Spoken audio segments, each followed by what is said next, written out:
Sir ఒక cinema success అవ్వాలంటే it is definitely a team work, సమిష్ట కృషి. లైట్ బాయ్ దగ్గర నుంచి హైయెస్ట్ పేడ్ యాక్టర్స్ వరకు everybody should play their role అనుకుంటే, వీళ్ళ హార్డ్ వర్క్ చూసి ముచ్చటేసి ఒక రకమైన మోటివేషన్ వచ్చింది, పలానా వాళ్ళు ఇంత కష్టపడ్డారు అలా. If you have to name and recognise their hard work, whose would it B?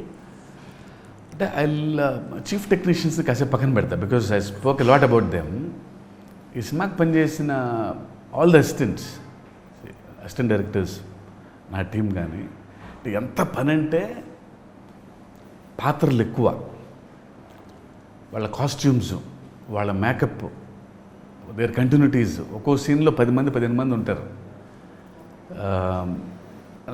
వాళ్ళకి ముందు రోజు సీన్ పేపర్లు పంపాలి, వాళ్ళకి ప్రాక్టీస్ చేయించాలి. అవును.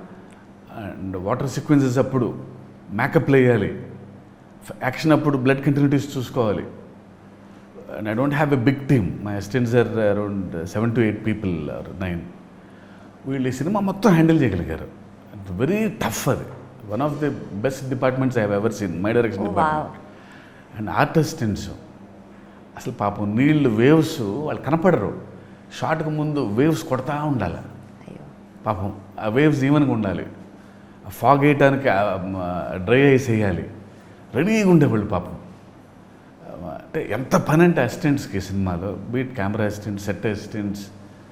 అంటే మాకు ఫన్ యాక్చువల్లీ, బికాజ్ విజువల్ కొత్తగా ఉంది, సముద్రం అలలు మనం చూడటమే. కరెక్ట్. బట్ వాళ్ళ strain, they are on the run.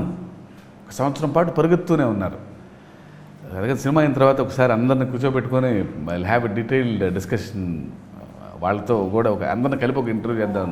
యూజువల్గా మనకి సినిమా అన్న వెంటనే హీరో, హీరోయిన్, డైరెక్టర్, విలన్ వీళ్ళు మాత్రమే స్క్రీన్ మీదకి వస్తారు. బట్ అండర్ కరెంట్ వర్క్ చేసిన ఆర్టిస్టులు అందరిది కూడా, అసిస్టెంట్స్ అందరిది కూడా there is a lot of hard work and tribute in the film అన్నట్టు అర్థమవుతుంది. వాళ్ళు లేకపోతే సినిమా పూర్తి అవ్వదు అసలు. ఇలాంటి టీమ్స్ లేకపోతే మాత్రం ఇంపాసిబుల్.